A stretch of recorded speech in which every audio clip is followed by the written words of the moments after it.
Earlier this year, we visited Texas to report on the Heartbeat Act, a law that prohibited abortion from around 6 weeks of pregnancy. Later, in June, the US Supreme Court swept away the constitutional right to abortion for all Americans. But in the course of intense legal argument, one alternative to termination was discussed that we knew nothing about. That's this week's assignment on the BBC World Service. I'm Linda Presley.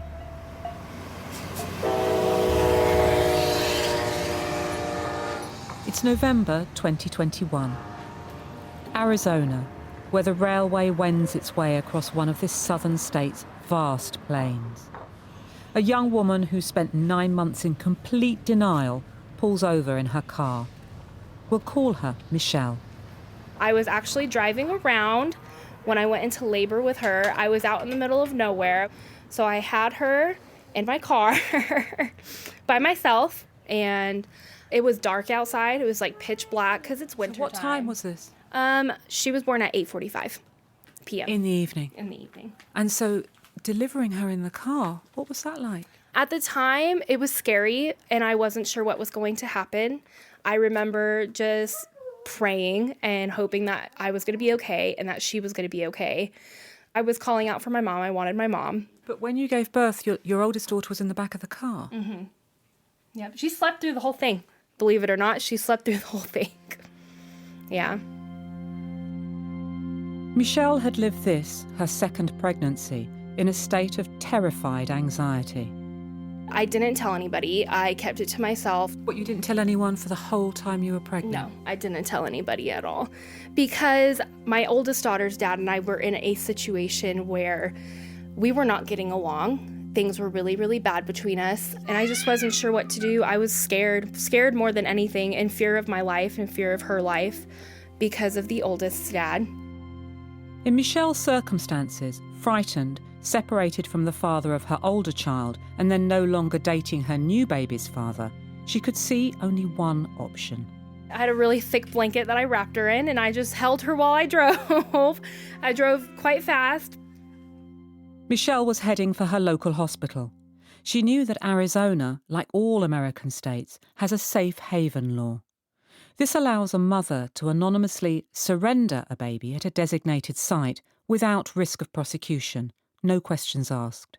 I asked to speak to labor and delivery, and they came and talked to me, and I told them I'm in a situation that I'm not sure what to do, and I think that me giving her up is going to be the best option. I just wanted her to be safe. That was the biggest thing, was I just wanted her to be safe from him, from the oldest daughter's dad. And how long were you in the hospital for? Roughly 3 minutes, maybe not even that long. Michelle left her baby with a nurse. Now the little girl would be adopted. Attention, please cancel stroke alert 403. So, Shelby, tell us where we are here. So we are heading to the emergency department where we have our baby safe haven drawer. Hundreds of kilometres from Michelle's rural hometown, in Arizona's sprawling capital of Phoenix, at the Banner Thunderbird Medical Center, we meet paediatric nurse Shelby Figueroa. In this huge urban hospital, there's a safe haven baby box accessed from outside the building, so someone wanting to give up their newborn can leave it in that without meeting or talking to a soul. It looks like a kind of a fridge drawer or something, doesn't it, actually? It does, actually. Yeah. Can we open it?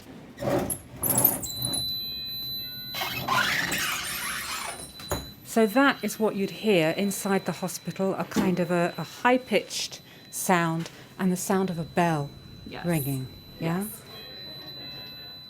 When the alarm goes off, staff scramble. The baby's quickly removed from the drawer and immediately taken for a medical check. It's happened once when Shelby was on duty, and then there was another time. Yes, I was actually coming onto my shift and got in my car and was approached by a woman. She had the baby in her arms and she asked if I worked here, and I said yes, and she told me that she would like to give up her baby using Safe Haven. And she was very tearful and very emotional, and I said, yes, of course, I'll take the baby. And she handed me the baby, and I said, are you sure you would like to do this? Is there any other options you would like to pursue? And she was very strong that she had made the decision and this is what she would like to do. So you had a kind of a conversation, you had an exchange with her and asked her about her reasons. I just wanted to make sure that it was clear that she understood that she was giving the baby up under safe haven and this was the process she wanted to involve. And I took the baby, probably the longest walk of my life, which was, I don't even know, not very far. And I honestly cried the entire way in because I was just overwhelmed with emotion that this woman was so lovingly willing to give up her child in a safe manner. I know that in Phoenix, just this year, you've had at least 3 cases of abandoned babies. 2 babies died, 1 I think survived. Has that increased awareness about safe havens, do you think? I think that's what we really are hoping to do, is just get more education and awareness that this is possible and people can utilize this rather than just being left on the street or in a dumpster. And that's why safe haven laws were introduced in the United States, to stop baby abandonment and infanticide. Legislation first appeared in Texas in 1999, a response to a spike in baby deaths. By 2008, all states had followed suit. The highest risk of infant homicide occurs on the day of birth. A recent report found that after safe haven laws were introduced, between 2008 and 2017, the number of babies killed on that first day fell by nearly 70%. However, a causal link's hard to prove. Affordable childcare, better parenting skills, and an understanding of maternal depression might help explain the drop in numbers. In Phoenix, the deaths of those 2 babies just this year are still keeping the police busy. One was abandoned in the toilet of a fast food restaurant. The other was found amongst junk in a back street and is being investigated by Detective Ryan Miller. The remains were found basically by somebody that was just walking down the alley. They were looking to do some metal scrapping to make some extra money, and they happened to see the baby discarded in the alleyway. Right, and was the baby wrapped in anything? Or? Yeah, so it partially in some plastic bags, and the bottom part of the bag had gotten open, so we're not quite sure how that happened. It could have been animal activity. It could have been ripped just from being in the alleyway. So are you trying to trace the baby's mother?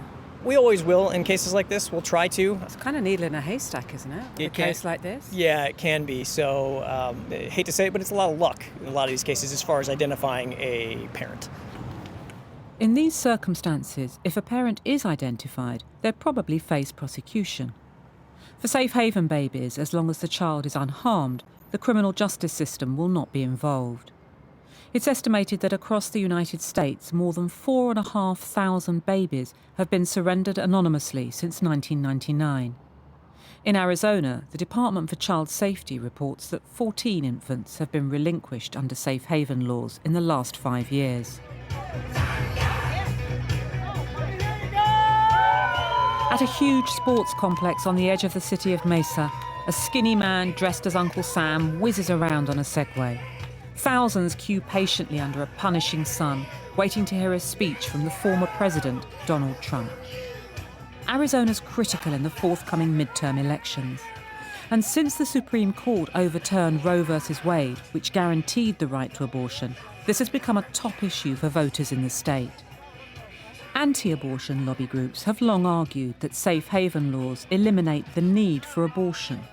And this was a view echoed during the hearings, especially by the Supreme Court Justice, Amy Coney Barrett. The crowd here know all about their state's safe haven law. I think it's critical. I know too many women who have regretted their abortions. And what do you think about those women who do give their baby up in safe havens? I applaud them for being brave to do that. I think it's obviously good to have an outlet where kids can go as opposed to, somewhere dangerous. I'm interested because we saw in the Supreme Court when Amy Coney Barrett talked about safe haven laws and said, if women don't want a parent, this is a good alternative to abortion. What do you think? Yeah, I would agree because they're going to take in the child and eventually it will go for adoption. That's still a better alternative to abortion in my mind. $20 hats, $20 shirt, $20 play. Given the choice, of killing your baby or letting it, go to a good home that's going to raise it wonderfully. I don't think there is a choice. So for you then, safe haven is an alternative to abortion? Absolutely. Typically, we get about 1,000 calls a year, which can vary between 60 and 100 calls per month. Heather Berner's a former paediatric nurse. She's executive director of the National Safe Haven Alliance and director of the Arizona Safe Haven program. The hotline she runs takes calls from often desperate pregnant women right across the US. In June, we had a 300% increase in calls. Wow, and why do you think that was? Was it connected to Roe versus Wade? Was it connected to abortion, do you think? I do think that there have been some statements made by the Supreme Court and by different folks that are really much more vocal in the media that have talked about safe haven. As an alternative to abortion? I think that it might have been utilized that way, and it has raised awareness about the program. I mean, tell me about the work that you do, because you've got this 24-hour hotline, right? Mm-hmm. Yeah, so it's actually the most important piece. By operating the hotline, we're able to offer more options than just where to drop your baby off. We are able to see that most of the time, the baby is not the crisis. Their life, their situation is the crisis. So how can we address that? Are they homeless? Do they need resources, addiction services? Do they need just someone to support them? These women are in situations where something's just tipped them over the edge often. And that's exactly it. I mean, it's usually just one thing. I've literally paid an electric bill and it made the woman feel that she could handle what was coming next. I've paid a $90 cell phone bill. And so in those situations, then, the women have chosen to continue to parent? Yes, that's the discussion. If we can help get you into a shelter because you're living out of your car, does that make this whole situation look different? And many times it does. Mm-hmm. We're in the frenzy of a pre-election period here in the United States. And I know that abortion's become one of the big electoral issues in Arizona. And recently there's been a near total ban on abortion was reinstated here. So are you expecting an increase in surrendered babies as a result of that? I get this question asked a lot lately. I think there's a possibility that we could see an increase. We're prepared. No matter the increase or not, we will help them find a safe place for their child. Heather Berner, a passionate, skilled advocate, doesn't want to speculate about whether much more limited access to abortion, on the cards in so many US states, might lead to more safe haven babies. Others predict a rise in the number of America's Dropbox babies coming down the track. I was a mess. I couldn't get her face out of my head. She looked so much like her sister. Here's Michelle again, the young woman who gave birth in her car and then surrendered the baby at a hospital under Arizona's safe haven law. I actually didn't tell anybody until 4 or 5 days after it happened. My mom and sister and I went to lunch. My sister had come into town for Thanksgiving. Stop, honey, I'm talking. My mom was telling us the story of the mom who dropped her baby off at Safe Haven and all. So she knew of the baby, but she didn't know whose it was. And I felt myself visibly go white. And my sister's like, "Are you okay?" So I just looked at my mom and I said, "That was me." My daughter does not pick the most opportune times. This is Michelle's mum. I had no idea. I found some clothing in the bathroom. It was bloody, but was told that she just had a really bad cycle. And my mom brain wanted to believe it, but my science mind knew better. And at that point, did you suspect that she'd given birth? No. A few days later, the revelation came during a Thanksgiving lunch in a restaurant with Michelle and her sister. I was telling them about this safe haven baby that everybody at work was talking about. And then my daughter said to me, "Mom, the safe haven baby was my baby." And it was like every feeling you ever had in your entire life attacked me. And we know the owners of the restaurant, so they saw what was going on. and later told me, we thought you were having a heart attack. And I just wanted to get out of there so that I could go home in private and try and process what I was just being told. I never in my wildest dreams thought my daughter would go and have a baby in a car and then surrender the baby, my grandbaby. That was my granddaughter. And what does that tell you about her state of mind at the time?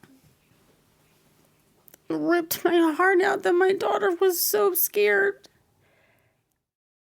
My body, my choice. My body, my choice. My body, my choice. Loud as you can. In central Phoenix on a scorching Saturday afternoon, hundreds turn out to support pro-choice candidates standing in the forthcoming midterm elections. There's speculation in Arizona that since the Supreme Court judgment on abortion, this could be the issue that tips the scales locally in favour of the Democrats' candidate for governor. Because we nominated awesome and they nominated crazy.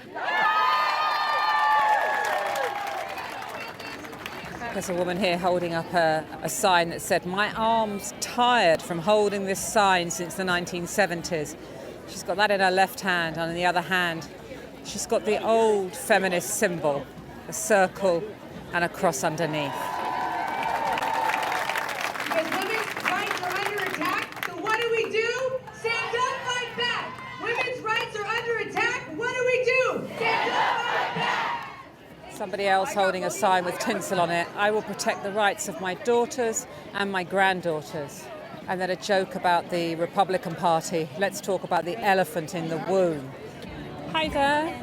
Hi, hello, we're from the BBC. I wonder if the pro-choice lobby are as aware of safe haven laws as the anti-abortion crowd we met at the Trump rally.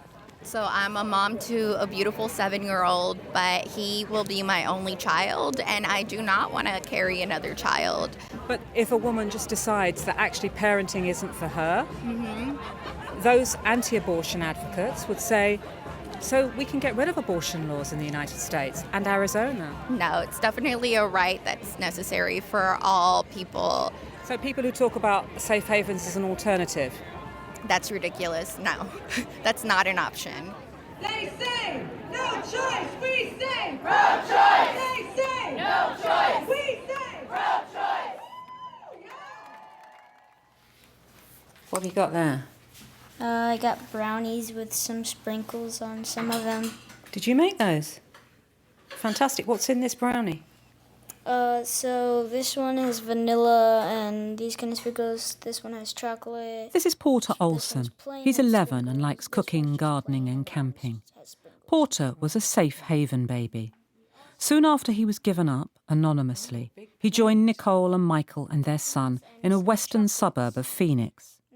It was 2011 when the couple were contacted by the adoption agency they'd signed up with. I got a phone call that said that there was a baby. He's in the hospital and we're looking for somebody to be his forever family. So just tell me about that phone call.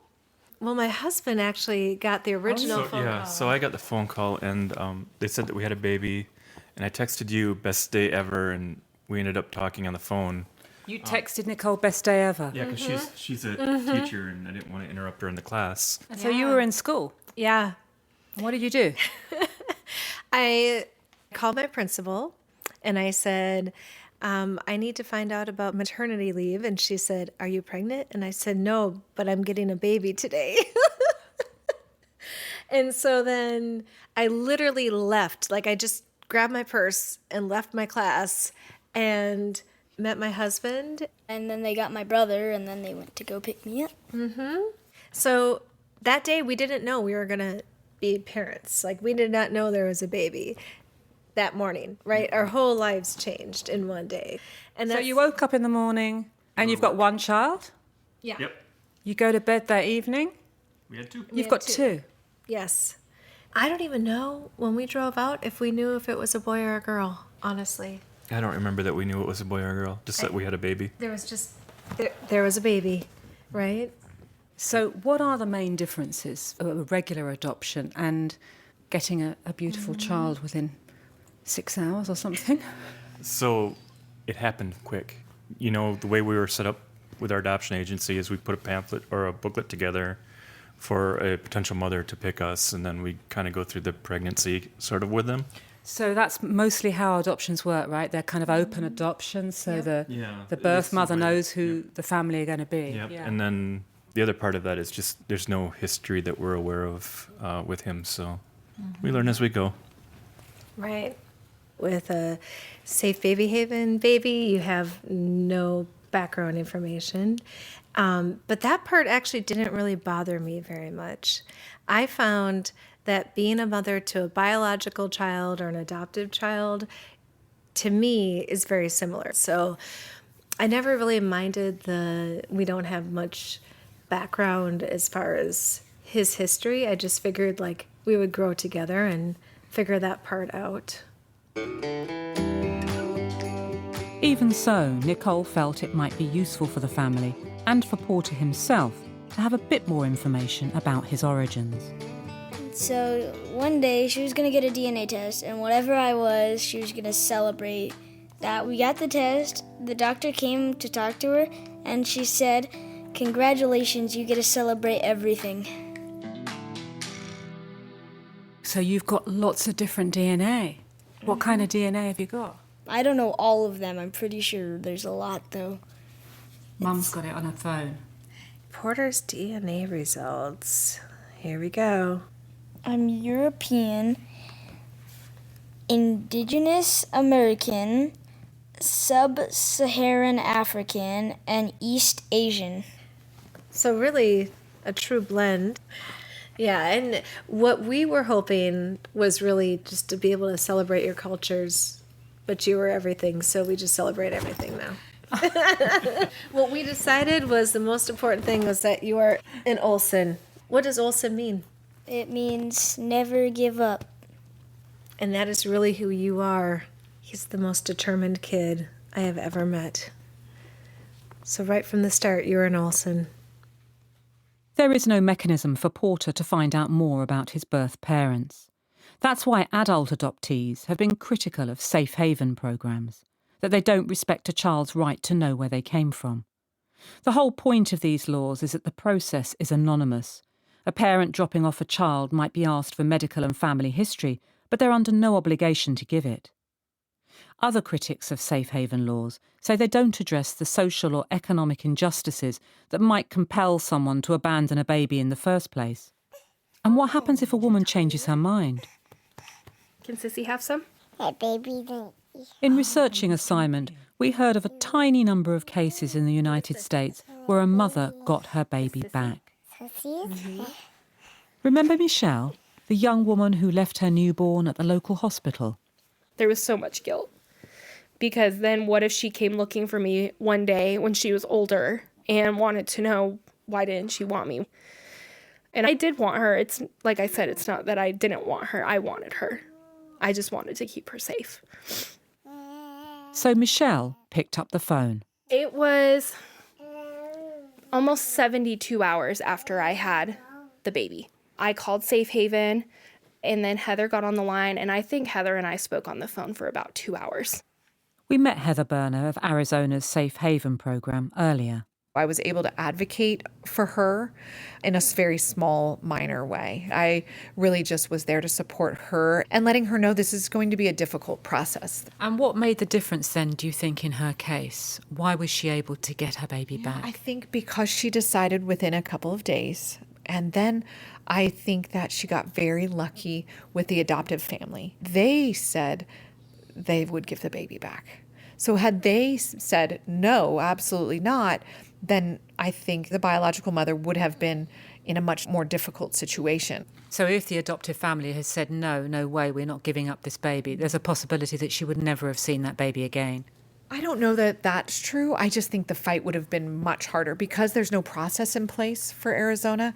It becomes this legal battle. You're just making yourself right now, kiddo. So how many days did it take for you to get her back? 33 days. You were counting? Yes. My caseworker called me and she said, we're bringing her home. It was a really long day that day. 9.5 hours of waiting for her to be home. So what were you doing in the house? Cleaning, making sure I was ready and prepared for my new baby to come home. I didn't even wait for the doorbell. I saw them drive up on my camera and I went outside and met them outside. I was so excited to see her. And what were those first moments like? Tears, lots of tears, but happy tears because she was home. And was your mum here and your family as well? My mom was here and my mom cried. One of my very big fears was my daughter bonding with the baby. So when the baby was brought home and my daughter held her and the baby smiled at her, I just sobbed. Because my daughter said, "Mom, I think she knows who I am. I think she loves me." How did it feel to have her in your arms again? Fantastic. It was the best feeling in the world. Michelle was happy to tell us about her experience of Safe Haven, perhaps because it turned out well. But what of the thousands of mothers who've surrendered babies in the United States and never seen them again? Perhaps this was the best option for them. We just don't know, because barely any of these women have chosen to tell their stories publicly. Thanks for listening to Assignment. I'm Linda Presley. The producer was Tim Mansell, the editor Penny Murphy, and the programme was expertly mixed by Graham Puddifoot. A black sports star the world ignored. She was the Michael Jordan of women's basketball. Someone who played two sports at the highest level. Possibly the best female athlete in the country. A champion at both tennis and basketball at a time of racial segregation in the United States. She was dealing with a more difficult era. It's not an accident people weren't paying enough attention to her. Untold Legends, the podcast from the BBC World Service and BBC Sounds, tells the story of Aura Washington, the queen of two courts, who never got the opportunities and recognition she deserved. This is nothing short of a hidden figure story. It's about time the world knows her name. You can download and listen to all episodes of Aura's story now. Just search for Untold Legends wherever you found this podcast.